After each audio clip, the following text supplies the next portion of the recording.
Welcome back to This Shouldn't Work, the podcast. This is episode 2, and this episode is brought to you by the Midnight Collective, also the Wanderer Supply Company, and Glory Cloud Coffee. Awesome. So I'm going to go ahead and go round robin and introduce everybody on today's podcast. We have someone from the show. We got Derek back on. Yo. And then we got Mr. Coleman. Oh, I get to be Mr. Coleman. Mr. Coleman. Sweet. Papa, Dad. Papa Coleman. And then we got Little Coleman. Little Coleman. That's actually what he saved as in my phone.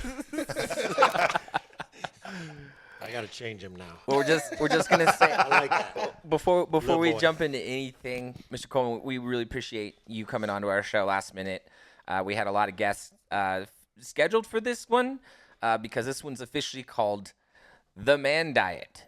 I guess no warnings on this one. I don't know.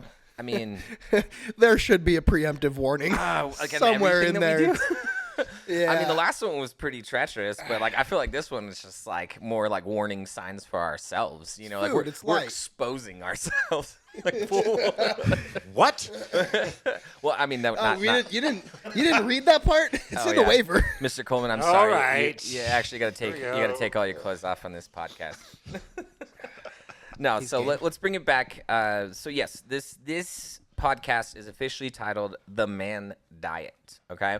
And then when we said this to each other, because there was a lot of things that came into light the minute that we said the man diet, so we're just going to go ahead and walk it down, and then at the end, I'll end it with my fun little facts that we usually do, as far as what do men eat? What's the number one thing that's eaten?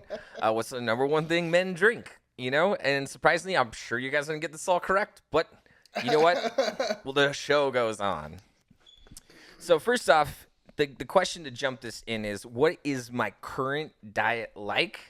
I think we're going to start with Derek on this one. Lead us in strong. Great. Yeah, because you got to understand, like, we already established that Derek does, like, hard working job. You know, You're going to say hard drugs. I'm like, wait, we didn't establish that. What the fuck, man? That's on the next episode. But no, go into it. As far Diet. As So wake up. I don't drink coffee. Never did. Well, I did for a while. Don't drink a lot. I know. I see the look. I get it all the time. This episode is also going to bring you a fight after this episode. By Mr. Coleman beating all of our asses. Starting with coffee It that is I don't pay-per-view. have. I mean, You're just going to waterboard me with coffee. Yes. It's okay. I didn't like the taste of coffee till I started this business at 52. And I didn't drink any coffee till after 35. So you're okay. No, But that's what third shift did to me. I had to start. That makes sense. I actually love the taste of coffee. I do love drinking coffee. It's just, You haven't had mine. That's why. I'll have your coffee. We'll fix I it. can't wait. We'll I fix feel your some diet. tension going on. No, this is good. We're getting This is started. solutions heavy. already. This is solutions. Not that kind of tension. Maybe I it's feel like because that I need kind of coffee, tension. Nate. Know what Nate's saying. You know what I mean? Maybe him and Mr. Coleman go to dinner after this is what I'm saying. You know what I mean? Coffee date. But continue. Let's go What's back. next, Okay. Derek? So walk I us don't through. drink coffee. That's So all you we wake got. up in the morning, don't drink coffee. Don't drink coffee. Man diet. Well, for my man diet. Yeah, just walk us through like your day to day, like your intake. Like Yeah, what would be like yeah. your just right on. Average day, water until I get to a gas station if I stop in the morning. Sometimes I'm trying to be better about that, not stop in the morning, just drink water until if I go to a gas station at lunch. And then it's a gas station cheeseburger and a fucking monster. Yes. I eat like a raccoon. Now is that almost like every day? Yeah, for the most part. If I'm working, What is okay? So what's it's terrible. Do I'm not we happy wake up about and it. eat breakfast? No. I No don't eat breakfast, no coffee. I don't eat until noon usually. So noon is usually like a gas station hamburger and a Monster Energy drink. Yep. What does dinner look like? Dinner is good. If I'm cooking, it's going to be salmon, steak, chicken, usually salmon or steak, though. I'm leaning that So way. I mean, you do make up for Yeah, it, I right? make a good You're not dinner. here like I went make to a the really gas good dinner, station for but- lunch, and then like on my way home, I went to the gas station to get up that follow burger. No, that's good. And that's actually not inaccurate. The burger before the burger. No, I love that you have like such a nice relationship too, as far as that's concerned, right? Because there's always that stigma that's like men shouldn't be in the kitchen type shit, right? I cook. Yeah, talk to me cook about that, man. exclusively. Because I love I know a cooking. lot of men would love to, but they're just too afraid to kind of dabble into it. Oh yeah, you dude. know? Yeah, cooking it's awesome. Like getting to make your food kick ass and everybody eats your food and they love it. That's such a good feeling. But like Nice. when you I don't know. I don't know how to get all sentimental about cooking. I love fucking cooking, and if you're in my kitchen and you're in the way, please move. Please move. Like I don't really need your help that much, and if I do, I'll ask you for one specific thing, and then just get out of my way because I'm gotcha. cooking and So, I got this. We're gonna recant Derek's diet just real quick, and we'll move on to Mr. Coleman. Wake up nothing. No, don't go over it again. Afternoon. Gas station burger, energy drink, and then we go home and we cook something. Okay.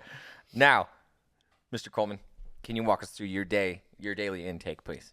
You know, until I became a fitness fanatic at about 50, it was pretty similar. So it wasn't a whole lot different. No, shame him right now. No, he is. There was That's what he's always saying. a lot more quantity food than he was talking about, though.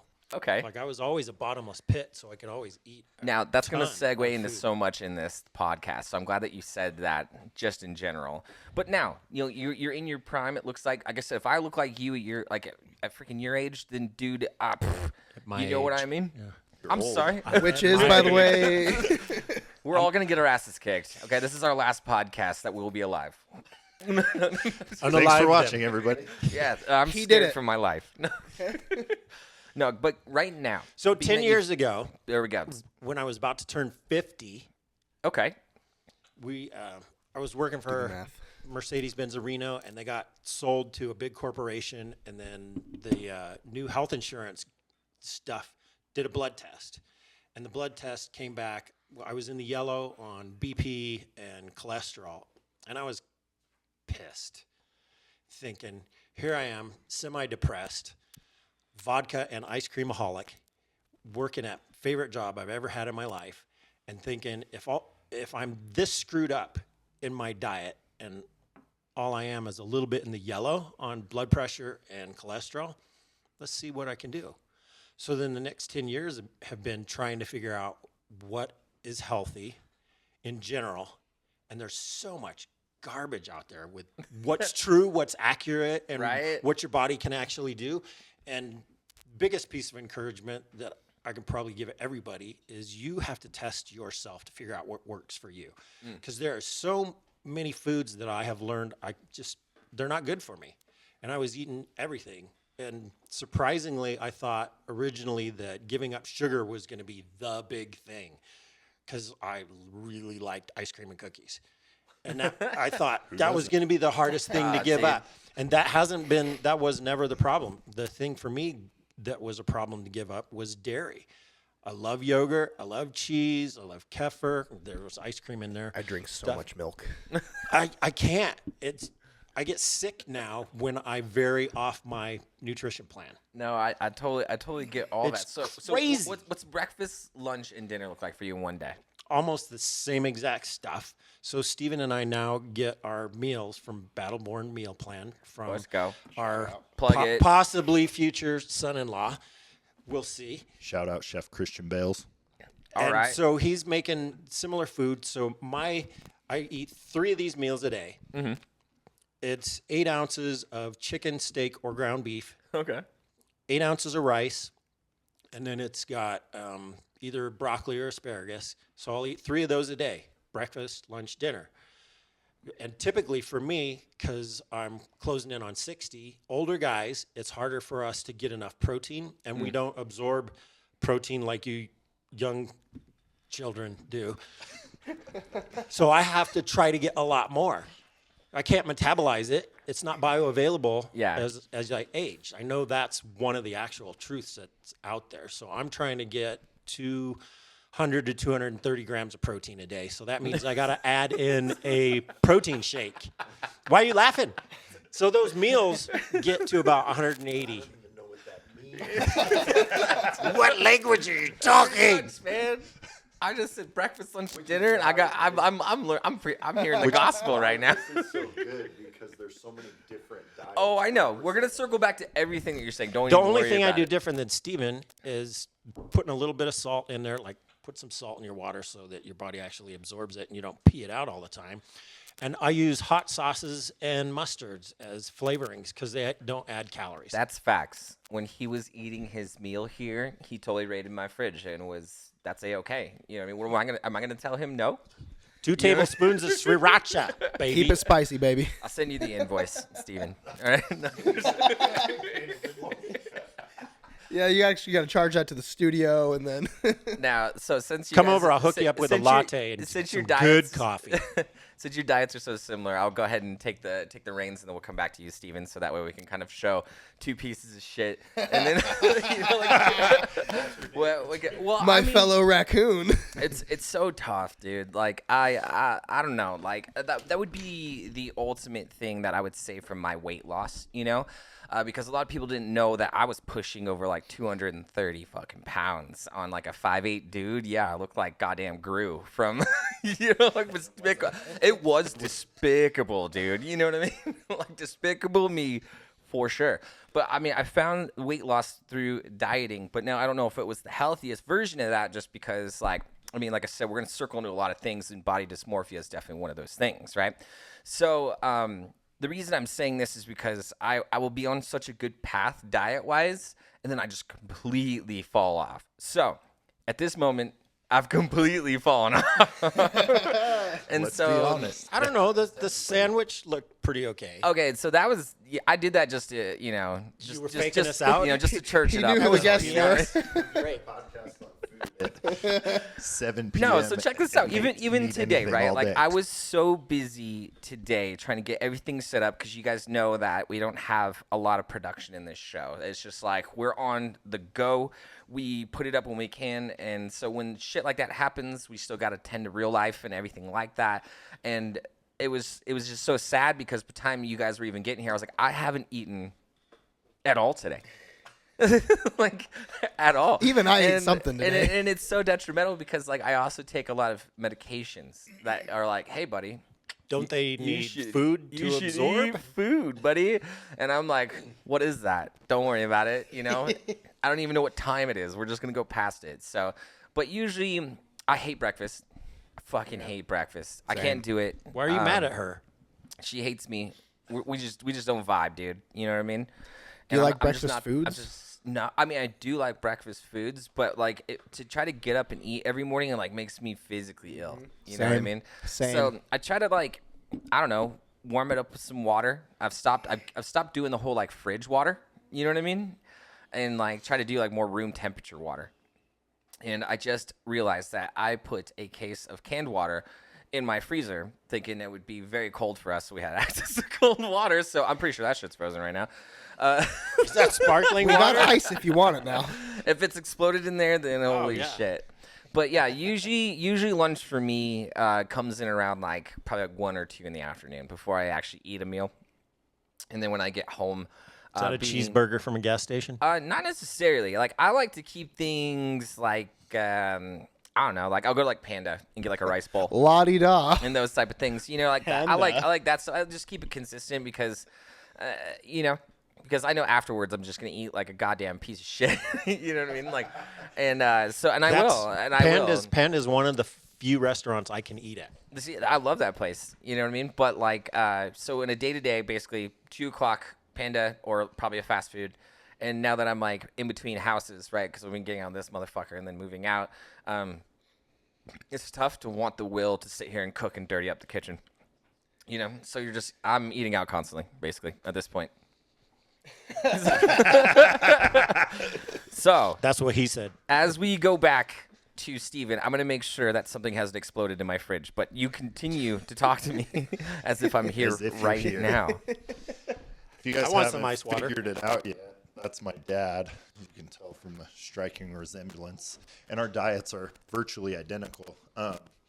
Mine changed like crazy over the years. I've always been a bottomless pit too, and I was very, I guess, blessed to have an extremely high metabolism, so I could eat whatever I wanted and not gain a pound. I would eat half the menu at Taco Bell and be totally fine. And then smash an awful, the whole thing with all the fries and be totally fine. Shout out to awful. The original at the Little Nugget. Anyway, Look at me walking across. look at Nate. Thanks, Nate. So Yeah. There we go. Cutting in front of the stage. thing ever. We get Cutting in front of the stage. We need some interns, dude. What the fuck? BT Dubs didn't freeze, but I'm sorry, Steven, It go didn't ahead. Freeze. So similar to my dad, about 5.5 years ago now, I was depressed and eating like crap and kind of skinny fat, really high body fat, but still looked skinny. Yeah. Felt like complete shit constantly, just eating garbage food. And kind of what we talked about in the last podcast, being addicted to alcohol and pornography and all kinds of stuff behind the scenes. Once all that came out and I had like this revelation to stop, the next day I changed my diet. The next day I started exercising, and since then my diet's been pretty clean, whole foods, with the occasional cheeseburger and other things like that. But How long have you been doing? Because like, dude, it's been a minute, and like, you're a pretty regimented eater, you know. So Now, that's why, yes. yeah. Like, how long did it take you to get there? I guess, like, as far as like, because Yeah. what you eat the same thing pretty much breakfast, lunch, and dinner, right? right now it's exactly the same. So it's progressed over the years, because when I first started, it was just let's get healthy. Yeah, Let's work out and get healthy. that's how you start. And then after going through a divorce and working with a company called Center Podium in town who puts on bodybuilding shows, I decided I wanted to compete. Yeah. Which then your nutrition completely changes, and you realize like food is fuel. Every single thing you put in your body matters. So I tracked every calorie, every macronutrient, which is fat, carb, and protein, and every micronutrient in everything I was eating. And I tracked it every day for almost 5.5 years now. Dang. And just recently stopped because I'm competing again in July and hired a coach. So now he gives me grams of food per meal every day. So every day is identical. Breakfast, I agree, is the hardest thing to eat in the world, and my coach just increased it, and I have it. So I wake up, I shower, I eat 4 eggs, 4 ounces of ground beef, 100 grams of oatmeal, and a I banana. could not, dude. Are you And it takes kidding me an hour, literally. I take a bite, and then I go do something, and then I take another bite. It's so hard to eat it. That's your but breakfast? then, yeah, that's it. Oh. 5:30 a.m. Bro, Then that's it- some people's like whole day. Oh yeah. Then at 9 a.m. it's a whole meal. It's rice, chicken, and asparagus. And then noon is rice, broccoli, steak. And then 3 o'clock's a protein kind of pre-workout thing. Yeah. And then I take my intra workouts and drinks while I'm at the gym. And then a protein shake on the way home. And then dinner around 6:30 is rice. And the last meal is ground beef and vegetables, and it's all weighed and measured with salt and ounces of water that I drink with each meal. Like it's so regimented that way when I send check-in pictures to my coach, he knows exactly what to manipulate and change. What But is it's all what is the goal in this diet? If you don't mind me asking. so in prep for a show, basically there's 2 kinds of seasons. You're in off season where you're trying to put on weight and healthy muscle, lean Yeah. tissue. You don't want to get super fat, but you want to bulk over up and add muscle. Yeah, I'm looking at you, Nate. And then when you go into prep, so right now I'm 24 weeks out from my show. So we're going to continue to eat a lot Yeah. until about 16 weeks out. And then you add in cardio, so 30 minutes a day So to is- start. Are we trying and to slowly grow or are we deplete. cutting? Like what? Right what's now going we're on with your body? growing. Right now we're growing Growing. because I'm still skinny Yeah. somewhat for getting on a bodybuilding stage. So we're going to grow for another 10 weeks Mm-hmm. and then slowly start cutting to the point where 2 or 3 weeks out, it'll be 0 carbs, 50 grams of fat, and 200 something grams of protein. So like less than 1,500 calories and an hour of fasted cardio a day. Wow. So you build up into the show to where you retain, hopefully, all your muscle, Yeah. and lose all your fat, and then you're around 5% body fat when you get This on is how you stage do it naturally, folks. naturally. but I have been on some stuff just Now- so it's not totally natural. I hate to go off Let's be topic honest. with this, just because I'm going to circle into all of our topics that we have, because I'm just curious, because you're just you're the biggest X factor we have on the show as far as like repetition, keeping your body in a certain place, and being able to share that with other men. You know. Yeah. My question for you is, in that 5.5 years, you hear a lot about this whole plateau, right? Men get in the gym, they start getting freaking nice, and then it just goes this streamline, it seems like, and they just can't get bigger, they can't lose that weight or anything. Have you experienced that in that 5.5 years of learning to diet? Oh, yeah. And then also like where you're at now, like can you get bigger? Yeah. Is the question. Yeah, you definitely can. So on average, when I started, I was 165 pounds. Now I'm It's 6'2". at 6'2". Now I'm 215. God damn. Which if you average, that's why they call me Hulk. If you average that Feel out, the gravity in here, dude. Like it's like pulling me towards them. The density is making this part of the floor sink. and I do chest flies, so I'm good at giving hugs. So if you come in, I can just Can confirm. plateaus though are for real. So if you look at, it's on average, I've gained about a pound a month, which is realistic. Most people are like, oh, I want to start and put on 20 pounds. It's not going to happen. Yeah. You got to have realistic goals. If you look at the app I was talking about, my weight has gone up, and then I cut for a show and gone up. So it literally looks like this. But the starting point's down here and the ending point's up here. Yeah. So when you hit a plateau, it's like you just change little things. If you're trying to lose weight, you change your calorie input. At the end of the day, it's calories in, calories out. That's it. You have to expend more than you're taking in. I learned that so hardcore with just getting rid of this massive, what it felt like I was carrying like a backpack on the front of me, dude.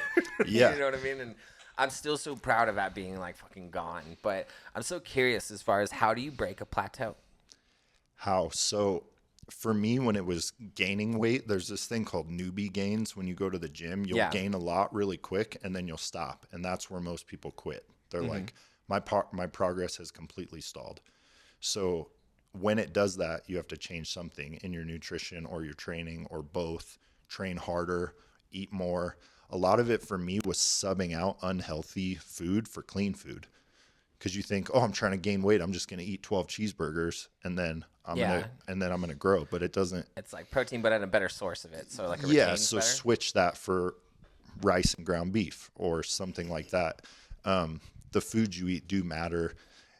And then weight loss, it happens in prep too. I'll say I start this prep and I get up to 220 pounds. I might be on stage at 185, but I'll go from 220 to 205 and get stuck.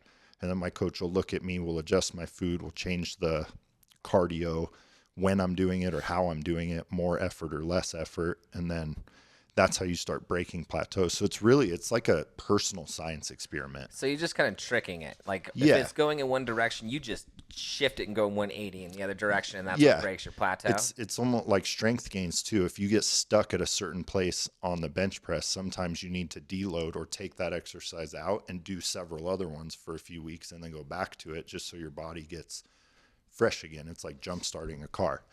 Sometimes you just got to give it a little juice and switch it up. I think we're actually going to hit our first data point on this one. This is good, though. We're already 20 minutes in just talking about our diets. It's a piece of shit. Before we do, though, I want to start some shit. Let's go.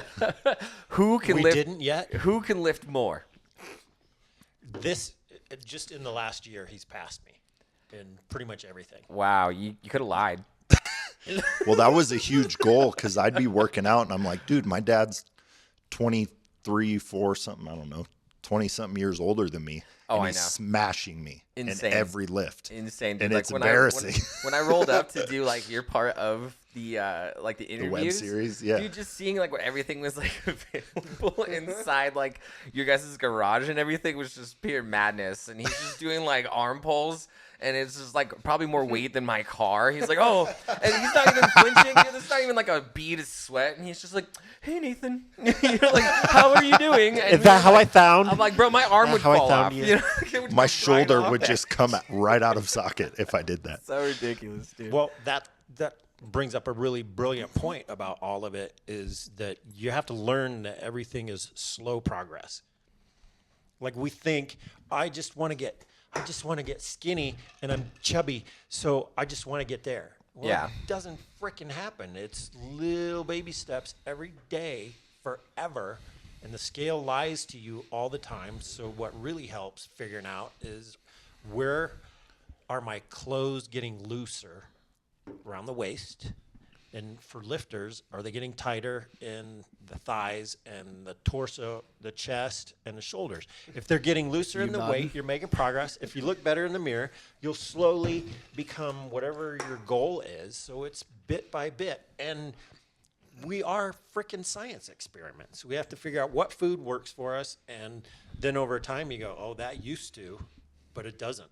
Yeah, no, I totally like. Be patient with yourself. Yeah, it's everybody's journey is definitely their own in that. Yeah. Especially when you're talking about, what's getting tighter. It was definitely Derek's pants when he was, when you were saying you would, take him out to coffee. Just in one. I see what you did there. Okay, so this segues us right into our next portion, right?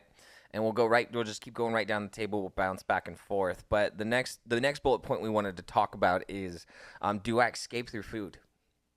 And this one was just like a shot me in the face over that one. I was like, someone's talking about me, So, but let's go ahead and start with you, Derek. Go ahead and answer that question and give us a scenario. Yeah, I absolutely eat my feelings. I get bummed out. I get depressed. I get bored. I'll just start eating. Snacking on this, and if it needs to be salty, I'm gonna eat a lot of salty shit, and I'm gonna if I need sugar, I'm gonna eat a lot of chocolate, and I get bored and I eat. I'm not even hungry. The and bored then binge milk, is my milk addiction. I love milk. I think there's fentanyl in it because I will get weird if I don't have it. It does the body good. And I will drink gallons. I think I go through 2 gallons a week minimum. That's not the worst thing you could be addicted to. You didn't say that in your diet. That's actually pretty dang good. When do you drink that? I didn't even know that was part of it. If I'm home, I'm drinking milk. Cup if I'm drinking at home, I'm drinking milk. Or, beers. Now, are you one of those gross people that puts ice in their milk? Oh, my God, you savage. What? Do people do that? People do that. It's like ketchup on steak. It's a travesty. What are you doing? Sick. It's like, it's going to be cold. I'm like, it's been in the fridge. It's been in the fridge. It's cold. That's all it needs to be. You get watered down. But, yeah, milk. I mean, but I'll drink milk and then, realize that my stomach hurts and then go eat something and then drink another glass of milk with it and, Why do you think you do that? Because I love milk. No, I meant eat. Oh, yeah. Is this a milk commercial? Sponsored by. Why do you think you Model try to Dairy. escape through food? As don't far know, as other just boredom and everything like that. There's so many other things that, I mean, obviously we've talked about the negative things that we have done to entertain that boredom. But do you think now that we're trying to find healthier coping mechanisms that escaping through food is one of those things that more or less is more accepted? So ones are like, oh, I guess it's not so bad. He's just eating sour candy now. At least he's not drinking and driving anymore. Yeah, I mean, looking at it from that window, yeah, for sure, it's going to be looked at. But I mean, I know for sure that eating is not a good way to cope with your feelings. You're gonna screw yourself up. I mean, like you guys said, your food is what you are. Your food is fuel. That's everything that your science experiments. Everything you're putting in yourself is doing something to you. I'm sure I'm doing a lot of damage to myself doing all this. I don't recommend it. Don't do it, guys. Don't eat your feelings all the time. Pushing that term science experiment to the limit. How many energy drinks can you drink in a day? 3. We before still I start shaking. We still don't know. And then a 4th one if I'm feeling froggy. Now that's some really good insight. Yeah. Mr. Coleman, what about you? Do you escape through food, or did you escape through food before you found healthiness in what you're doing now? I grew up eating half a carton of ice cream every night as a high school kid. Me too. And coming home from school and eating a sandwich before dinner. Or just couldn't get full, and then I would just escape with TV. I loved movies and ice cream, and then didn't have anybody to guide or teach otherwise. And then you're always getting bombarded with TV commercials and ads everywhere. Oh, try these new Chips Ahoy, this Doritos, these whatever, this new fast food place. And you're always just getting bombarded with messages that saying, you're not enough. You need our food product to make you enough. Well, your generation was kind of like the test subject of that. Right? Because like TV and I'm the propaganda bitch. Well, I mean, I'm talking about like, cause like, Wait, was there a comma in there? I'm the propaganda bitch, or I'm the propaganda bitch. Now. well, I'm just saying because like they were still trying to figure out the whole metadata aspect of like trying to market this shitty food to you. You know what I mean? So I'm just wondering if like, well, how much was it just you and your own, and how much was it like being influenced from outside media, as far as your diet was concerned? My mom is from Alabama, so we grew up with a lot of sweets. Hell yeah. A lot of sweets, so it was just ingrained. So that was just the Southern thing way before it was all the propaganda stuff on TV and food placement in movies and different things. Brad Pitt makes you want to that eat a sandwich, person's bro. eating that stuff, so I better eat that Homo, stuff. but it's true. Yeah. Yeah, dude, what is that movie where Brad Pitt eats a sandwich or something, and you're like, damn, I want a sandwich. All of them? I Like, don't know. I don't know, dude. I think there's movies where he doesn't eat He's food. always eating. I think before every he movie, ate, like, he's made always food. chewing. Fight Club Well, for he's sure. like known for that, to be able to eat on that's his camera, thing. you know. And I applaud him because now that I see him, I get hungry. You know? But Don't let's- send That's this to a actually a different psychiatrist. thing you're feeling. Really coming out here, Nate. Dahmer's in the house. On next week's episode. Mr. Pitt, when you're washed up, I'll take care of you. Now let's pass it to you. Well, that's like going along with what you guys said. It's a lot of processed food and a lot of food with sugar and a lot of the marketable food and a lot of what they push on you is this food that releases dopamine as you eat it. So if you're eating like the diet I'm on now, chicken, broccoli, rice, it doesn't release a whole lot of like joy and dopamine. That does while I'm sound a eating little it. sad to eat every meal. Yeah, and you can spice it up. We You can break do it up things with to steak it. and salmon, ground There you beef, go. baby, That's and hot right. sauce. If you eat like Hot sauce I can do. cereal or Pop Tarts or processed food palatable. or all this, like Yeah, it no, does. It releases a dopamine and something that makes you crave it and want more, like the salty food.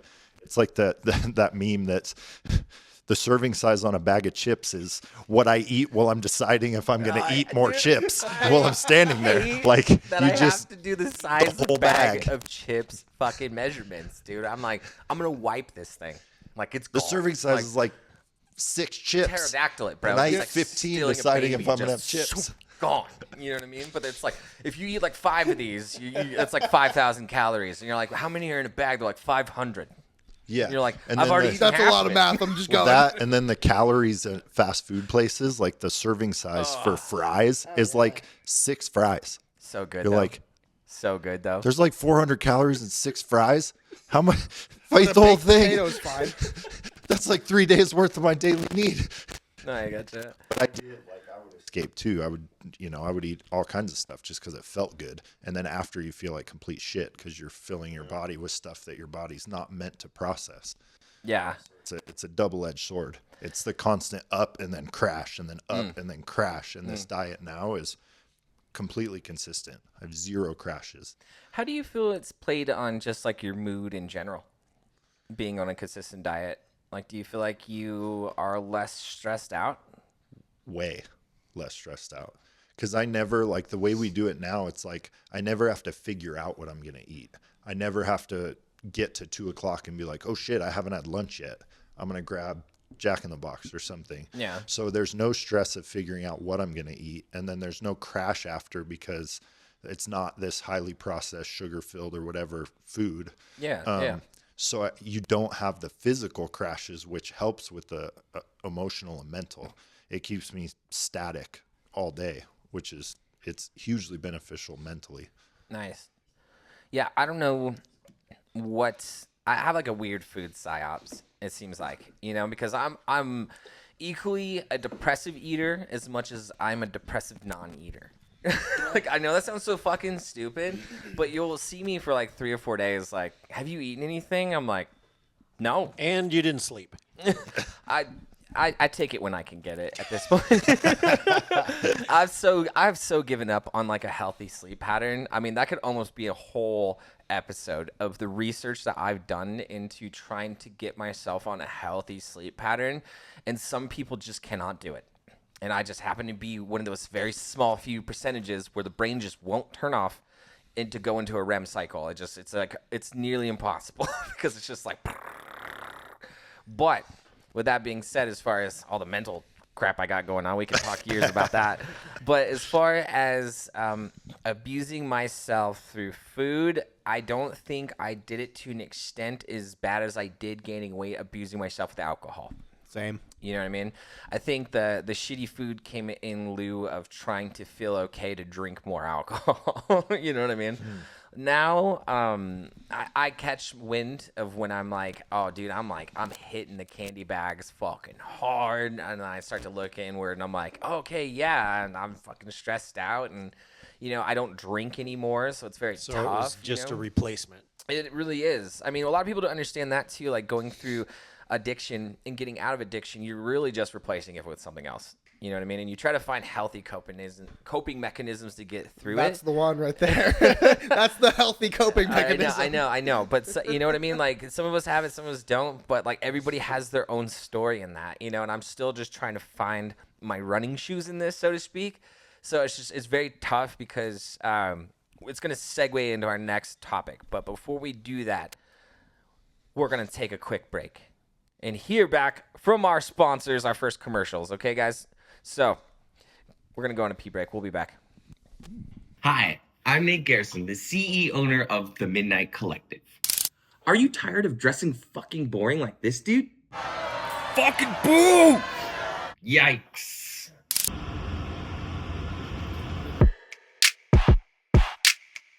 Now that looks kind of better. Don't dress boring.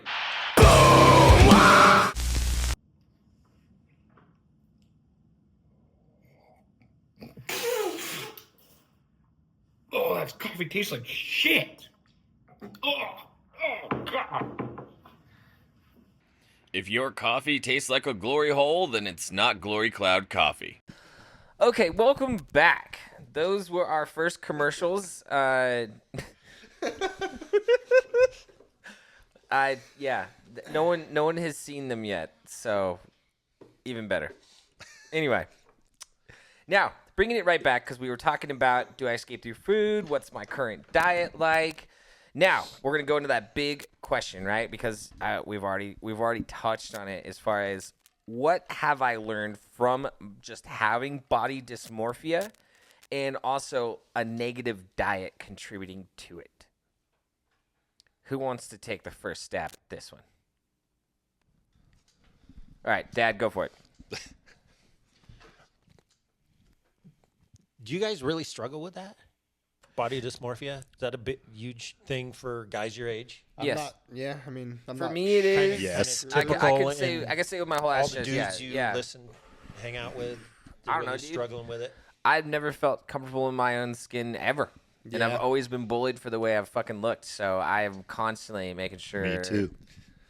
I don't offend somebody. They're like, your face is very punchable. And I'm like, can I change this? They're all, no. And I'm like, okay, I'll try harder. Try hard. That's how I felt. I've always been like, I don't like what my face looks like, and clearly some other people don't either. Yeah, I'm trying, but I Can't do much about your face. But yes, I know you come. I love that you do kind of come from like a different time because like we kind of grew up all in the same area as far as like how we were treated, how we were bullied growing up, and those type of things. And I'm sure it was a lot different in your time. And like, I don't know, dude. You guys used to look at like puny dudes and be like, you fucking nerds, right? You know. Well, I'm a weirdo because I am a nerd and I was always a fitness dude. So I had the reputation in high school of being the martial arts guy. So certain people were afraid of me because I had done martial arts, but I was 5'10", 160. So I was basically invisible. 5'10", you dork, you king. 160. I would just blend in bro. all over the place. So I was basically invisible. So I didn't really have dysmorphia because I was just lean and kind of thin, but I couldn't put on any muscle. And I tried several different times in my life to add muscle, and it just didn't work till I was 40 something. So it was like, Now, this doesn't work, so I'm just going to ride bikes really far. And let me bring it do back, crazy because stuff. this is a way I can actually probably like put you in the shoes that we feel, right? In that moment where you just felt like you couldn't put that muscle on, when you looked at yourself, how did you feel? Did you feel inadequate?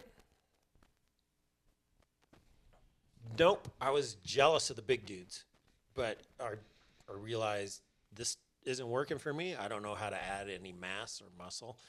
And I grew up fascinated by Bruce Lee and Arnold Schwarzenegger. Oh, yeah. And was kind of growing up with Schwarzenegger. The watching Iron him. Generation. No one ever really talks about that because, like, fitness was a big thing back Well, the then. Hulk You know with what I mean? Lou Ferrigno was a show that I watched as a teen, looking at this gigantic dude who was transformed from the skinny Bill Bixby, who was kind of my body size and type, into Lou, and you go, wow, that's awesome. Yeah, not going to happen for me. Okay. I can understand a point of wanting to feel that way. Has anybody in your group, or like when you were going through school, more or less like just pecked on you about the way you looked because of that? Like you were too skinny or you wore these type of things, and they told you to your fucking face. The only do that? thing that anybody ever harassed me about was my football head, was the length of this cranium. Hey, Arnold. No, this is like Alien. Like a cone Alien's head, head. but on the back. Xenomorph. Right there. Yeah. Why you got know me? you- my Why dad- you got me Yeah, tattooed? you actually Why's my head on your arm? It's actually a That's pretty weird. similar look. Was since you just asked that, like it's surprising how similar we are, because I was the same weight, 155 pounds, but 6'2", so I got picked on like crazy. I got called skeleton, lurch, lerp, anorexic, all kinds of stuff, just because I couldn't ever put on weight, and I was always so skinny. I wore jeans or long pants until my junior year, because I didn't want my legs showing, because I'd get I made thought it fun was of to for hide being your so huge skinny. cock. Well, that too, but and my tiny legs, which made it look bigger. But I would I could put on muscle. I tried to go to the gym. I did the whole thing I talked about before, where I would have the newbie gains for a little bit and then plateau and then just give up and go, oh, I can never be like that. But I always wanted to be bigger and have muscle. So I went from this like skinny kid getting picked on for being so skinny to where now I see myself in the mirror and I'm like, man, I'm still skinny. I'm not big enough. Everybody at the gym's Yeah, bigger than dude, me. And I have this body dysmorphia. And now it's like, I look by far the best I've ever gets looked. worse. And it gets worse. I don't get it. Mine comes from in my music career, and like I'm eager to get back to it. But within my music career, people tend to get comfortable with telling you that you look like shit. Just Fred Durst him. Oh my It's kinda god! like, yeah, dude. show me your belly. Come on, show it to me. I never felt. Show me your belly. Like, I mean, I've always been kind of bullied as like I'd grown up, and like I've hit like sad points, right? And I thought like maybe I would grow out of that eventually, but like still, like 35, 34 years old, I had people come right up to my face and be like, "You're fat," and you're like, "Hi." I don't even How know your is your name. day going? You know, or you've gotten fat, and you're like, Crazy that thing is- to approach people It with. is very strange, you know, because I'm like, there's so many words you could have probably approached me with, you know, but like that was it gave me such a weird complex, and I'm still trying to like work myself what do you do out with of that? that. Like, if Dude, somebody you comes up, fucking is that somebody stop that you eating care? immediately. Like, Well, dude, do you I care starved about my their fucking opinion? self after that. Yes, I did. Because I was on stage and I really thought those people gave a fuck about me, you know? And that was the biggest complex, dude. When you go home and it's fucking quiet, no one's calling you. No one's checking in on you. You go You're on those big long replaying that. tours and you're doing that whole fucking thing, right? And you're like, what the fuck am I even doing? And this person, you're like, hey, yeah, dude, I think I'm going to get that love from a fan. They're like, dude, you look like shit. And you're like, Thanks. I hope I don't smell like shit. You know? I mean, it's very crucial. Like, I mean, to put yourself in a public eye like that and have to be okay with those things, you know? And I went through a lot of complexities in that just because of the alcoholism, you know? And so, I don't know. I feel like I avoid the public now because like I just don't want to hear opinions of me, you know. But that's what this whole fucking thing's about, is just like putting the spotlight on it, and that's what I'm working through, you know. But I have a major complex. I can't stare at myself too long in the mirror before I start having like an episode. So I don't know where all that fucking stigma comes from. Like I have to go. Hold on 1 second.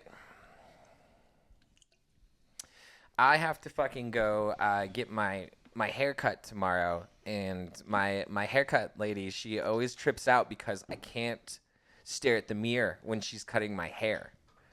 And I just trust her, dude. Like I walk out and she's just like, "Are you fucking sure, dude?" Like I'm like, she could probably literally shave my head bald, and I'm like, "It looks great," and I like fucking walk out because I have such a, like a mental like triggering thing with that, like a psyops of it, where like I'll literally just start shaking. You know what I mean? Like I can't do it, you know, because of all of that. So yeah, body dysmorphia as far as like a man goes, I'm sure it comes in all different waves and forms. Mine has literally made me hate myself. So I mean, we're working towards it, you know, we're working through it, and that's the biggest point of it. Everybody has their own story in that, but I guarantee I'm not the only one that's just like, God, I wish I was the biggest, I was the tallest, and all those like type of scenarios, you know. Never was, but I was still trying to like carve my way in this like angsty fucking over, you know, bearing fucking dude thing, and it's like this little 5'8" dude that's like singing about fucking ex-girlfriends and shit. You know? And then it's coming in this like high masculine fucking like operating thing, and you're like, Jesus, dude. Like, well, yeah, but if you break it down that much, you kind of realize it is kind of bullshit. Like health aside. Like, health is important, and those kind of tie into each other. But the way you look, the way your body is shaped, the way your body looks, that doesn't mean anything to almost anybody. Like, anybody that cares about you, they're not going to look at your body and like, you look like shit. You're fucking ugly. We're just fucking buddies, dude. We just, I know, hey, this, Steven, when are you expecting? It's like a small thing that's so insignificant, I don't know, but it means but like, so fucking much. I know, like, but when I tell people this, digs it's at like you. I get like the biggest shock every time, and I'm like, should I have felt that same way when somebody said that directly to my fucking face, or like, do I give off like it's okay for you to treat me like that? Yeah. You know, I don't know. No, your nose is stupid. Fuck you. I'm sorry, I gotta check production. Keep going though. Well, Yeah, on that. I have something to throw in there. I think whoever has the gall to speak that has some serious issues if that's what comes out of their mouth the first Absolutely. time. Like, do we have that close of a relationship where you can just talk trash I to wish it was just the same person every time, but it was like random people. me? So what's wrong with them? I don't know, bro. I would switch I have it. no idea. Putting I was yourself so, out in the music my world, gasters were so flabbered. You know what I mean? My flabbers were gasted, dude. And like, I don't know if I should like, I don't know if you're joking. I don't know if I should punch you in the fucking face. I don't know if I should be impolite. I don't know would if be you're impolite. Here I it give is. you permission to be Impolite is probably the and right say, answer. why does your mom hate you? What is Dude, who hurt you? I was bullied so hard through school that literally I can't understand the concept if you're making fun of me or we're joking together. That's how bad my friends were to me growing up like that. You know what I mean? I didn't know because I was gaslighted into thinking a lot of things. I was just like, oh yeah, this is all part of the joke. But in the hindsight, these motherfuckers were making fun of me. I was like the fucking You're the pinata scapegoat. walking around. Yeah. And you're like, Jesus Christ, you guys are fucking assholes. You know, like. Yeah, they were actually just being mean to you. And they Yeah, weren't, like, and then trying but to like joke to around. keep have it carrying on, you know, like man, Yeah. eventually. I mean, this is the closest thing I think I've found. Like, 'cause even my mom said it. She's like, I'm so proud that you found like, you know, a good solid group of friends that like talk to you. And I'm like, yeah, I can call them on the phone. They like to say hello to me. It's pretty wild, you know. And she's like, I don't even like to do. I'm just Yeah, kidding. I don't like No, to talk on the my mom phone. talks to me every day, dude. She's the only one that really likes to answer the phone for me because I'm a yapper, dude. You know, and I apologize, but it is what it is, you know. So. I want to throw in one more thing. Since I've gotten fairly jacked for an old fart, when I would post videos or pictures of me in my current state looking kind of decent, relatively decent, I'm not on any gear. I'm not in any gear. Otherwise, I'd be bigger and leaner and be really looking freaking good. So when I post, I know there's flaws and inadequacies, and I'm not looking like the Instagram models and the bodybuilders and stuff. But I've gotten feedback from people that is super negative, and I go like, why are you so insecure that you got to throw shit at me when I'm twice your age? Like, what is going on in you that you're so hurt that you have to vomit this nonsense at me? Like, so I just recognize that it's their problem. It's their shit, and you don't have to accept it. That's fair. Yeah. I love that advice. I try to take that advice, but I do care. You know, I do care how it's the world hard in the works. moment when it you know, like happens. I do care how people feel, and if I am interrupting their stigma by existing, I tend to feel bad. That's their Yeah. problem. It sucks caring about other people's opinions, especially when you don't want to. Exactly. Like when mean, I wish it's- I didn't give a fuck what you Oh think. of me, God, but I wish I didn't give a fuck. I wish I didn't give a really fuck do. so Do hard. Do you even care about what assholes think of you? Well, not in the essence of what you would think. You go to the concept like, what's wrong with them? And I'm genuinely like, are you okay? What's wrong with me? No, I'm like, are you okay? And then I'm like, I'm genuinely like, hey, I'm here to step into that role to like hopefully make you not a shitty person. You know what I mean? Like, I don't know. At the end of the day, I kind of feel like Post Malone. You know, like you can make your concepts about me. You can go and watch all the videos and everything that I fucking have out online. But at the end of the day, I think you just spend an hour with me. You might like me. I like me. I like it, pal. Well, that's the end goal, is that you like yourself and you like what you look at in the mirror and go, hey, I'm making progress. The shitty thing about this life, though, is that I thoroughly enjoy myself to a point where I have to apologize a lot for it. So, constantly who? finding. Oh, But who do you why? really though? Who do you really need to apologize to? not only myself. For enjoying yourself? I'm talking about the Is what this do you the call it? body dysmorphia stuff still? No, Where no, are we? that's just the complexity of it. It's more or less like being so confident in sharing yourself to where you start enjoying delectable delights is like alcohol. And you start losing your inhibitions and start going to these realms mentally where it's like, I'm untouchable. I don't have to do these things like other people do. And, you know, like these crazy psyops of stupid shit like that, you know? Go ahead. You're going to No, say? it's just you start to spiral. You It spiral. It goes from this to this to this. Yeah, no, we talked about spiraling on the last podcast. So, yeah, it's just basically spiraling, you know? Get off the hamster wheel. Stop spinning. Well, I don't know how not to. Which is part of why we're doing this, because we're figuring It's a ourselves That's slow what we're freaking doing, man. process. That's what we're doing. No, I get it. I One get day it. at a You know, time. Slow process. Yeah, I still have body dysmorphia stuff where I got, oh, I wish I had shoulders like my son. What the hell happened? How did he get better shoulders? He passed me up, that jerk. no, I also envy that too. You know, I think it's very healthy to have a father figure to grow up with. You know what I mean? I unfortunately did not have that, but like when I see it, I see how important it is for like a man to develop. You know what I mean? Because we always constantly ask that question, like, what makes us a man? I don't fucking know. You know, I turned 18. I can go shoot a gun for the military. That's all I know. You know, I could buy a pack of cigarettes, you know, and some porno mags. Does that make me an adult man? You know? Does it? Yeah, I don't we don't know. have a rite of passage, and it would be really good if there was a formula and a model and maybe some guidelines. And we haven't had that for like 100 years. So we suck at that. Don't mean to jump off our topic a little bit, but I would love to dive into your noggin about being present. Like, you're one of the most present fathers that I've seen, like, as far as, like, anything. Shit.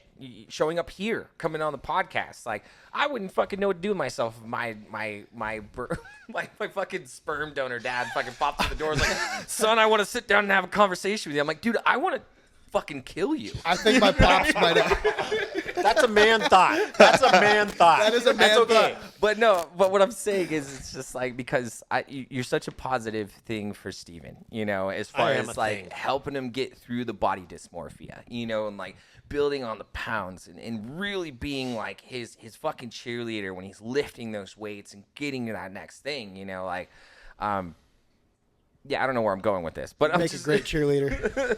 I'm just saying, it's just like, in your reflection on the outside looking in, you know, because you have been present, I mean, what is your take on not everybody like necessarily having a strong father figure and more or less not having that rite of passage of like what makes you a man? Yeah, I didn't have that. I didn't have the rite of passage. Yeah. I had the pull yourself up by your bootstraps, do better, try harder, perform better. Why are you screwing up? You can do better than that. I didn't have acceptance from my dad, and I didn't have a rite of passage, and I didn't know what a man was, and I was always screaming internally for how do I get my dad's love and respect and acceptance. Did you ever get that? I don't think so, not yet.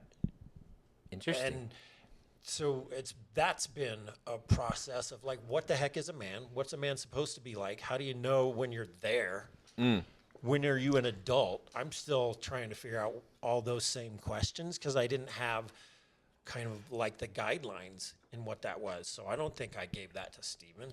I did the best I could with what I knew, which was not very much. And only in the last 4 or 5 years after he's gone through the shit with going through a divorce and then our fitness journey have we melded together in some common interests and got to deal with life. I didn't know any of that body dysmorphia stuff from his high school days. Yeah. And then I look back and go, well, shit, I wasn't there. I wasn't there for him. I didn't know that stuff. Maybe I could have helped. And in most of this stuff, it seems like we're afraid of connection and vulnerability and am I going to be accepted? If your discussion about the bullying stuff, it's like you wanted acceptance and attention and affection from people who sucked at it, and they still suck at it, and they suck at it because they didn't get it. So it's that same thing. Like, I can't give you the love or acceptance that you need unless you tell me that's something I can validate for you. Now, do you think that's a huge miss as far as like us understanding each other as men? Like, because we talked about like what we want out of women is just like validation of what we're doing to let us know we're right on track. Is it too bitch of us to say like, hey, to one man to another, dude, I really need your validation to know that I'm going in the right direction, to know that I can represent you correctly? Like, have we lost that? It's been really interesting on LinkedIn. In the last year, I have seen 3 or 4 groups designed around that. Brotherhood type things where we try and figure out what the heck does a man look like? How do we help them through their father wounds and through their growing up years and dealing with their dysmorphia, their lack of self-acceptance, their internal rejections of I'm not good enough. I'm like the whole suicide thing's been the same thing. Like, I don't matter, so I'm just going to leave. Nobody loves me, so I'm just out of here. It's the same problem. We are killing ourselves in troves as men because of not feeling it's this internal adequate stuff. Yeah. So, I mean, but it's levels. You know what I mean? Because, like, it's funny because, like, I've already thrown, like, a bunch of different, like, mental psyopses at you, and we've only been on this bitch for, like, 40 minutes. You know, we've dealt with body dysmorphia. I was bullied in school, didn't have a fucking dad. You know, Mr. Cohen's like, dude, shut. Why you trauma dumping on me like this? No, but I'm like, that's not it at all. It's guess- like, I think, which is really hilarious, is the Austin Powers movies with his daddy issues. Yeah. That's so true. Everybody's Right? got it. Like everybody knew. You go watch So- these damn Marvel movies and all the superheroes. Every Yeah. one of them's got daddy issues. Absolutely. Now, I have never really once stepped on the premise of I'm bitch made because I didn't have a father growing up. If anything, I feel more of a man than ever. So when these other men that have the support system are bitch made, I'm like, you guys are bitches, dude. You know what I mean? I didn't even have a fucking dad, and I know how to change a tire. Like, what the fuck? You know, like, so I don't, you know what I mean? Like, I don't mean that in like in an essence of that. You know, like there are just manlier men out there than there are. But I'm not saying having a father there versus not having a father there is gonna make you any less of a fucking man. So. I just appreciate it when I see it there because the man that is basically second to that other man is always a greater man, in my opinion. Well, doesn't all of this fit with what we were talking about health, fitness, and diet and nutrition? Do I have a model? Do I not have a model? What is my model? How do I learn how to put these patterns in place that make me a healthier human. A lot of this is like the diet thing will fix a lot of things because food is fuel and medicine. And then it changes what you drink. And then the more you reduce your caffeine later in the evening, that helps you sleep better. Your food helps you sleep better. Like all of this stuff is all tied together. Like we compartmentalize health and like, well, if I take these pills, then I'll be all better in this area. Well, this other stuff affects that too. And we're missing the damn target. We've overcomplicated shit. And if we could just, like, here's why certain diets really work, like carnivore or keto or whatever. It's because you get rid of everything and you start over. Mm-hmm. It's these elimination diets, and then you realize, oh, I'm going to introduce this food back in, and then go, you know what? Milk's not good for me. Oh, shit. Don't do this to me. oh, shit. Well, now what? That fight is brewing. Someone's pants are That getting may not be tighter. true, but I mean, that's where it is. If we pull back all this stuff and go, where do I start with what is simple? Let me start with something simple and then introduce more things into my life to help be a solution to the stuff that I spin my head up in. Clear out the shit. So we as Talking on the break. we as men gotta pick a struggle. I get that. One at a time, boys. But fixing your diet, Terry, is from what I'm learning and understanding, is probably one of those key components. But I'm sorry to interrupt you, Steven. No, you're good. You're good. Part of what we were talking about on the break too is like, just start small, start simple. You don't have to overhaul your entire diet and track everything you eat and do all this stuff. Like, it's kind of a mental disorder how much we track everything, but we're healthier. We for know it. all about those So here, guys. Just to give all Full of of you listening, all three of you or however many watch this episode, We got 38 subscribers. our 38 subscribers. And then, Hi, we Mom. have, and then we have Hi, literally Mom. 3 in attendance Derek, right now. Derek's mom is our biggest fan. But She's gonna just love this episode. I know. Just start with something simple, like whether it's one of the first things I did was cut out soda. I immediately felt better. Like within the same day, felt better. I cut out most processed foods. And just that, like just eating clean whole foods changed the way my mentality was throughout the day, changed my sleep, changed my energy. It changed everything. And There's so many simple ideas about just meal prepping. If you have like an hour on a Sunday, just cook a big pot of rice and some meat or whatever and mix it in, and then you have your lunch every day, and then you don't have to run to the gas station and grab a burger. You can grab this healthy whole food meal instead. It saves so much money. Saves a ton It's of money. insane how much money that It's saves. Dude. so much cheaper and so much healthier. So if we can encourage you guys on that, it's just don't try to overdo everything all at once. Just start simple, and you'll be amazed at how much better you feel almost immediately. Bro, I'm big on 30-day challenges. You guys know me. I'm always like cutting shit out. I'm like, God, you know? Soda's always one. I'll jump because you guys see me. I'm like, oh, I'm just chugging soda because I'm replacing my bad habit of alcoholism. So, but yeah, I'll go straight water for like 30 days. But you'll see me like shaking because I'm like, I've only drank water for 30 days and now I got nothing in my system, you know? but you So- feel better when you do it. Well, kinda, you know, because like there is like a double-edged sword of like being hydrated, but not like putting water in your system. Well, You know what I mean? Water gets boring, right? Well, it's not just boring. It's not as healthy as you think as if you're just consuming water. Well, if you're like, just you gotta consuming add soda. because he was saying put water not eating. Salt in your put water. put Yeah. salt in just your water. You know, Or, Yeah. you know, It- Maverick it- being your... it depletes the shit out of you. You know what I mean? If you're not eating Maverick is properly, my main you're putting other squeeze. stuff Shout to out replace Maverick. it. So, yeah, shout out Sponsored Maverick. by Maverick. Not yet. Be. Get that in there. We got Not a Maverick yet. plant here. Something about the adventure. But yes, no, hey, just start. That's a good one. That's always advice. People never do, and we're going to encourage everybody to start. But now we're going to segue into our next one, okay? The stigma of men versus women in the kitchen. The everlasting, go make I think me a it's the sandwich. dumbest fucking thing in the world. You know? Like, why is that Dumbest. always... Why is that always the thing though? It's always like as soon as you try to like make a feminist joke, it's like go make me a sandwich. You know, like it's never, always, First thing. it's like never the first understood thing it. every time. I don't get it either, but it's funny. You know? It is funny.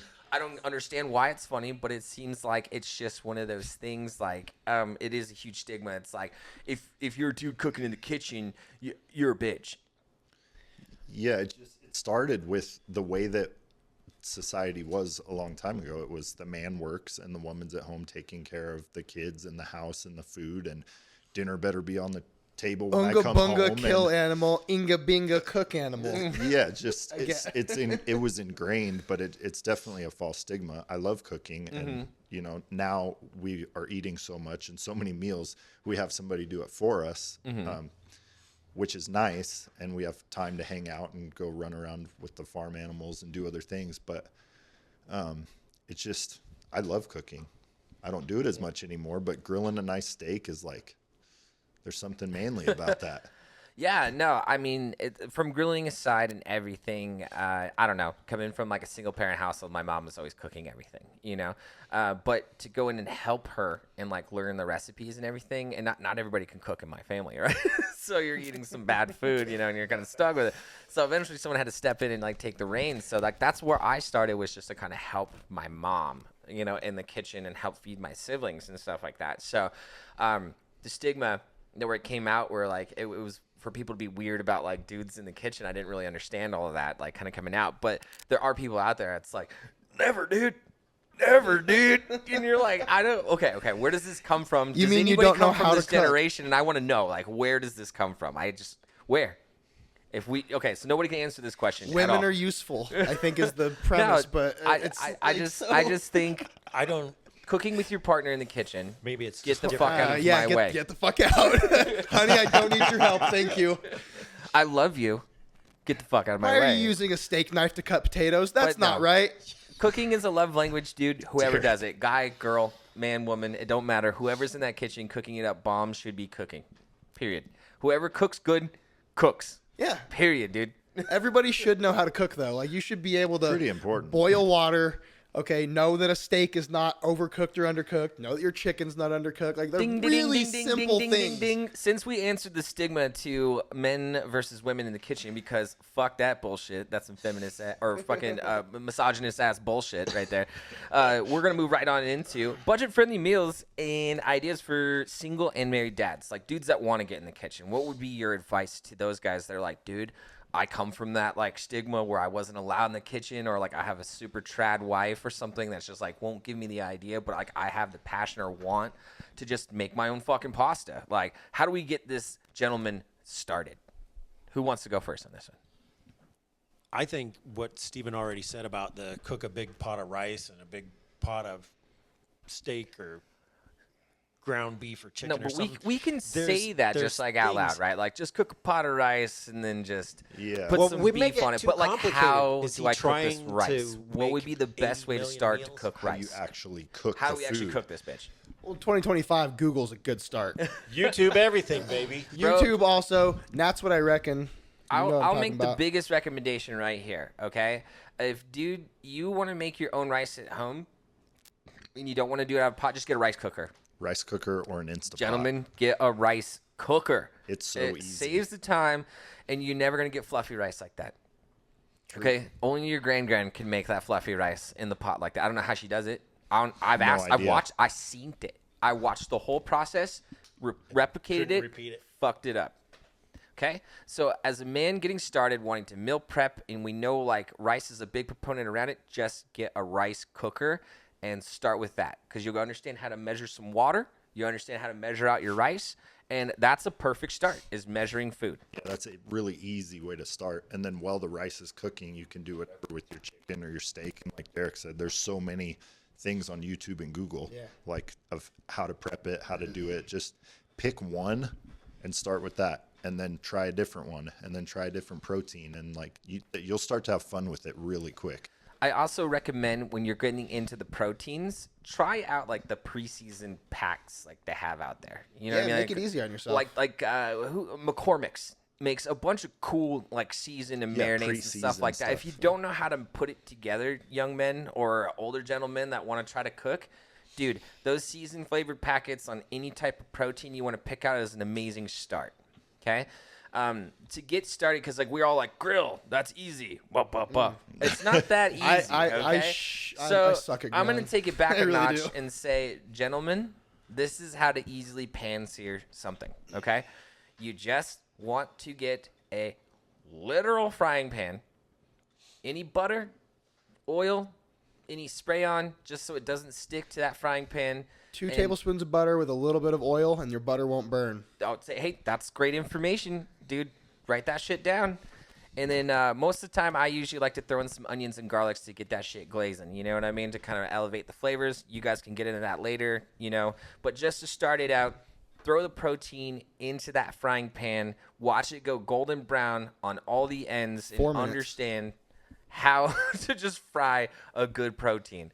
And then after that, you add any type of seasoning and everything, and then you can take towards the grill. But it just takes that time to pay attention to it to get that good crunchy sear on something. And that's where I would recommend starting as like a young dude that wants to meal prep his own shit, or just a gentleman that just got on his own, doesn't know where to start making food. You know, like shit got divorced and now I got to feed all the kids.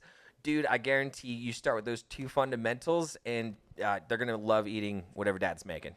And the benefit too, like we were saying earlier, is financially, if you add up the cost of buying the protein and the rice and divvy it out for some meals, it is significantly cheaper than even fast food. Significantly cheaper. Even fast food. It's cheaper and you'll feel better. What's everybody's favorite just throw together meal? Okay, yeah, we can go around with that. What is you? Okay, like our Like best fucking- go to is like what, like a 3-item dinner, right? Yeah. What is your go to 3-item dinner we can throw out to these gentlemen? My favorite non-prep one, because now my coach The thing that I eat is just some kind of pasta. garlic bread. Pasta If I and can have garlic bread? spaghetti with a meat sauce and garlic bread, I will eat 3 pounds of it. Okay, spaghetti. That's a good go to. Mr. Coleman? Yeah, he used to eat. That killed our bills while he was in high school. Pasta ain't One cheap, year, son. one year for weighed my birthday. 155 and he ate 55 pounds of spaghetti a day. One year for my birthday, we were down in Gardnerville at my grandparents' house, and my Aunt Kelly walked in with a present, and it was the Costco packs of spaghetti noodles and sauce. Oh my And God. I was like, yeah! I was so excited I ate There's spaghetti a for quick, 2 easy months. meal. Just add some ground beef, throw it in the sauce, let it cook. You're Love good. it, love it. What about you, Mr. Coleman? What is another meal that you would recommend that these gentlemen can make very easily at home for their kiddos and themselves that's healthy? Having gone through a similar thing with a divorce and little kids in the house, I used to just use prepackaged crap and throw it in the microwave or the oven, and that stuff is just nasty food. And thinking like this wasn't helping my kids, but it was simple and easy.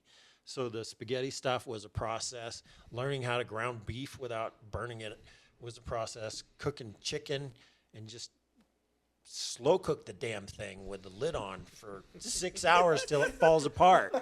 Then you got great Keep it juicy. stuff. Yeah, then you just throw that over rice or potatoes, and that helps. I'm a sushi junkie now. I didn't even know sushi was a thing till I was 35. And then now you can just go over to Sierra Gold and buy a 2-pound slab of something and just eat it raw. Salmon or hamachi. Oh my gosh. Sushi grade salmon. Oh my god. We're not feeding the kids raw fish. You know what I mean? They can handle it. My son's in here and What do he you think loves happened to those sushi. Japanese people? They've been eating that the whole time. I always Chinese told you guys, people, I'm not- you put enough soy sauce on something, it'll taste good. All right. That's true. That's true. What about you, Derek? Kielbasa cabbage. Okay, give me that. What's Fucking up? Chop up a 1 or 2, depending on how much meat you want in there. But 1 fucking stick of kielbasa, chop it up, throw a little salt, pepper, paprika on it, throw it in the pan, brown it on both sides a little bit, toss it around, chop up half a head of cabbage, throw it in there, throw in the same seasons, toss it around a second, it's good to go. Fucking awesome. Okay. Easy food, good Do food. you just eat it with the cabbage? Yeah. You Do just you throw it on top of anything? I'm just Dude, that would, kielbasa and that, would, cabbage. that would be insane over some rice, dude. It would be insane over rice, but or by with some itself. sourdough bread. Okay. And butter. That sounds a lot like pork and cabbage, but it's just like with But sausage. it's I like same fuck with thing. that You just throw in hardcore. some. My in grandma some meat made and some pork and cabbage is cabbage a good lot, food. dude, and we didn't realize that because like I'm talking about like all these like packages to make things like flavorful. Use them, by the way. I don't know how my grandma did it though, Seasoning but is important. she would always cook everything with just a little salt and pepper, and Little garlic, little onion. I don't know, bro. If you're watching the podcast and not listening to the podcast, like straight up, dude, shoulders in the air. I don't know how that woman did it, but depths of flavor, dude. Salt and pepper takes things very far. We'll edit in a picture of my seasoning cabinet because it's fucking absurd. I have so much seasoning. I've definitely just packed seasoning to show up at some I people's use houses, dude. all of it. Like, no joke. I use all of it for something. No, my favorite go-tos, just simple, like you said, like pasta is always really nice. My favorite thing, I think I've made it for you guys though, is like red stew. Like that's. Oh, yeah. I haven't seen that in a lot of families, and I know it's like different, but this one came from ours because it's very simple. It's just like a chuck round beef roast. You cube it up, you toss it in with a little bit of onions and garlic, and get it seared off just a little bit. Add a little bit of water, some crushed tomato, and then you throw potatoes and carrots in that bad boy. And you bring it up to temp, and you just season it as it goes, and slow and low, baby. And it's one of the most delicious meals, and the most easiest meals, and the most affordable meals that stretches very far and makes you feel really good. So I might have to make On that in post. some of the slow cook stuff, just let it cook for hours at a low temp. Oh, And let it season. And then especially with single your dad. seasonings have a tendency to disappear, so you got to add a bunch of seasonings at the end. And sometimes, like you do a little bit along the way, but at the end is when you season to taste that last half hour, so that you can get it to where you want with salt and pepper and garlic. And Dudes, look at me in the camera right now. Okay? If you're going to start cooking, taste your food. Always taste. Okay? Food. That's it. Always That's the only advice I got for you on that one. Just taste it before everybody else does. Try it because and if make you sure don't it's like edible. It, If it's they too are not salty, going to like it. They ain't gonna like it. So it's almost topping us up here as far as where we are going to end. But I'm going to go ahead and hit you guys with some knowledge because I did a little research. So I'm going to hit you with the first question. What is the number one thing a man eats? Don't Bacon. look. You're not allowed to look. Put your phone down right now. I don't even have that in there. He doesn't know I'm Google. looking at the questions. Okay, here we go. What's the number one thing a man eats? Bacon. What's the number one thing a man eats? Steak. What's the number one thing a man I was eats? gonna say steak. It is rice. What the fuck? Really? Rice is the Yeah, number rice one carries statistically everything. food just in the world that is consumed by humans. And in the manly China. diet. Okay, next question. Rice. What is the number one thing men drink? Go. Beer. What is the number one thing men drink? Go. Coffee. White Monster. It is beer, dude. That's not good. Don't celebrate that, guys. Talking Don't celebrate globally, that. What are we talking? We're talking Globally, the yeah, come on. men population. The number one thing the men More than population. water and coffee. Every country Is has their beer. own Beer. beer. Beer Only is the some number one countries have consumed coffee. beverage of a man. That's Get it pretty- together, guys. That's not a great thing. Get it together. Hashtag health. There's water in beer, right? There is water in beer, yeah. A little bit. Well, I think we pretty much touched And upon greens. like all of this. So like we did pretty good. You know, I think we were pretty far in here. We can really stop if we would like to, but I'm gonna circle back to the one last thing that you wrote here, Hulky. So I'm just gonna kind of give you the spotlight on this so we can get some education, which is scientific study fraud blaming red meat for side effects caused by sugar and processed foods. That is, dude. This That's is that's a- a what? This is So I no, dude, I'm gonna sit back and I'm gonna be educated, probably with everybody else on YouTube right now. Let's go. Yeah, so it's interesting. You can put up a picture. If you look back at the 1950s, 1940s, and you just search beach picture loaded with people, everybody's healthy, everybody's slim, everybody's in shape.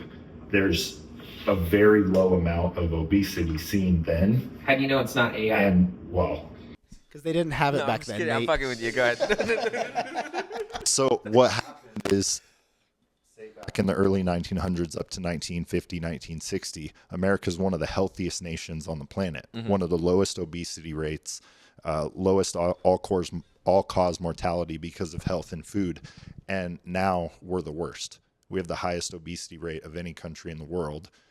We have the most healthcare problems because of disease and food-related illness.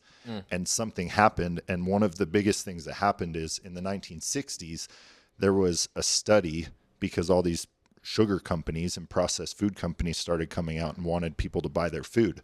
So they paid off several scientists. There's at least 17. There might have been more. They paid them the equivalent of $50,000, which is not a lot, to fabricate studies showing that red meat was the cause of cholesterol, heart disease, obesity, all this stuff, taking the blame off of sugar and processed foods and putting it on red meat.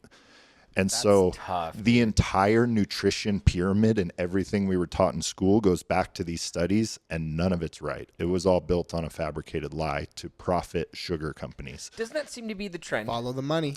Yeah. It's all based off of lies that we were told from when we were younger. Lies and profit. So the thing that causes all those things is sugar and processed foods. It's all these things that we've added into our diets that aren't natural. If you look back through all of human history, people have eaten red meat. They've survived meat, off of it. butter. Eggs, meat. It's was basically a carnivore diet. Veggies, fruits, and meat. Not even a lot of carbs. And that's one of the healthiest things you can do for your body. And if you look from then on, you can see the ramp of the obesity rate in the country just skyrocketing. And it's because we replaced all that stuff with bullshit. Just empty calories. Yeah, stuff that makes you feel like crap. Even going back to like COVID and the pandemic, the number one cause of death during that was obesity, not old age, it was unhealthiness. I was one of those people. You died? I almost did. No, just kidding. But no, that's probably when I was my heaviest was during COVID. Sure, was for sure. that. Oh, yeah. Yeah, so it's crazy. You look back at one study that was fabricated that it took the blame off what was actually causing it and put it on something that's healthy And for that's you. lasted this And long. it's still today. Yeah. It's still The big food and the big sugar pharma. psyops we could spend hours on, as far as like what the fuck. And that's what Circling all the way back to the beginning and talking about dopamine and food, all those processed foods and sugars, they release that dopamine, which you literally cannot stop eating. It's so good that it raises your everything in you. It is goes, a I just want literal more. I want more. I want more. Yeah. You know what I mean? And like all this stuff, like you said, like it's boring. I feel fine. I'd really give anything to have like that mental pop of like eating sugar, but it's like I feel better because I don't have to think about food and all these things. But then you get back to just like, man, if I had like a Starburst. Aren't Pop-Tart. drugs great? And then like your brain just shifts like that instant. Like it just goes. Like now I can have like 100 Starbursts now. Oh yeah. You know You what I eat mean? one and it's over. It's crazy how addictive that is, and nobody's concerned about it. But like everything else is just kind of falls by the wayside. It's nuts. Yeah. It's been unfortunate. crazy in my health journey to eat better food and then realize when I try to eat that stuff now, my mouth gets a signal from my brain that says, don't fucking swallow that shit. Because you know it's going to screw up your intestines, your digestion, your sleep, your bowel movements. And you go like, oh my God. Like, I literally can't eat most foods. I can only eat like 15 foods and I can hardly go to any restaurants at all, or my body just says, don't. You're going to be sick. You're actually discouraging me now. This whole time I've been on your side. Now I'm like, well, sounds like a lot of not. So rice, potatoes, beef, steak, fish, eggs, butter. Yeah. Yeah, it's Like for me, it's very similar. If I'm on this planned out diet and I'm eating everything right, if I go to In-N-Out, it tastes good, but I immediately feel like crap. So it's almost a deterrent from wanting to indulge and wanting to binge and wanting to do those things because I feel so much better without it. Yeah. And I'm not referring to like junk garbage food, fast food. I'm thinking of like nice dinners where I want a plate of clams and like I'm thinking like all these things, like if you can't even go out to a restaurant, like all right, I like restaurants. I don't know. And fast food, In-N-Out's not what I'm referring to. I'm thinking, I know what you're Yeah, saying. I don't know. Someone summed it up pretty good. They were just, it wasn't one of any of us. Not this intelligent of information would never come from us. But no, We haven't talked long enough. Well, you are not included in this, Mr. Coleman. Oh, You know what I mean? We're talking about the actual This Shouldn't Work cast, okay? Together we equal a partial brain cell. That's But fair. someone said to me like in my dietary journey, they said that if they can get it through a drive-through window, they won't eat it. If they can get the food in rule. their car, they won't eat it. And I was like, whoa, that takes a lot off the menu. That's a pretty honestly. good rule, though. That is a very interesting one. Like if you're gonna It's go get not food, a bad one. You got to get out of your car. That's the rule if you're gonna eat out. You gotta at least walk to the place where the food is, not have them hand it to you. And not the in place. your seat. And don't cheat the shit either too, and like DoorDash from a place that you can walk into either. All right, get up and go to a restaurant. All right. Sorry, me and McDonald's. Get are a table in beefing, the back where it's cold. God damn. All right. Well, any more on that topic? Now we'll go around ramen to see if anybody has any last and final words for this topic. You guys really are inspirational, and I am gonna try and take some small steps to make my health and diet better. Wow, Derek, that's great. And also, fuck you, Steven. I was just kidding. Living's badass. Unobtainable psycho. Changing your name in my phone to something else. Skinny guy. Oh, you son of a Not, bitch! not so. Now I have body dysmorphia. I got nothing. I'm The trying. only, I'm failing. the only last thing is just start simple. Just whether Yeah. it's that, if it's just don't go to a drive-through anymore, or just cut something out, you'll feel better. Just try it. Give it a shot. Dude, See we how are you literally feel. proof starting something from nothing. Okay, this is like this was more than nothing, like less than nothing. Kinda like our brains. There it is, dude. And here we are, taking it slow, hopefully not making the world dumber, but giving a place for men to come and be men. Because, yeah, we don't care. Yep. No, we do care. That's the don't problem. We do care. That's not a problem. Which is why That's a we're great doing thing. it. That's a great thing. I really enjoy hanging out with you guys, and I'm super stoked on the impact you're going to make and your goals. I love your motivation and your goals and how you want to help people. And it takes time to get the audience, to build the audience, but you're real and you're authentic and you're vulnerable. And that's one of the best things that men can be for other men. Yeah. And you're slowly helping them. They're slowly learning. They're slowly getting progress. We're building an army And we're making of vulnerable, strong men to do great things. That's what we're doing. You also cook. Yeah, dudes can cook, bro. Good Dudes stuff. can cook. Dudes can cook. Let them cook. Let them cook. Oh, we cooking. All right. Well, this is your dudes from This Shouldn't Work on a second episode of our podcast. Until next time, you guys be kind to yourselves. Love you.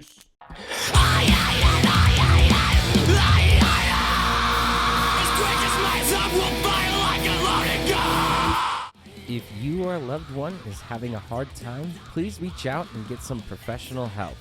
Here are some links to get you guys started. We would rather hear your stories than attend your funerals. The world is always a better place with you in it. Now, as you wait for new episodes, please follow us and our affiliates.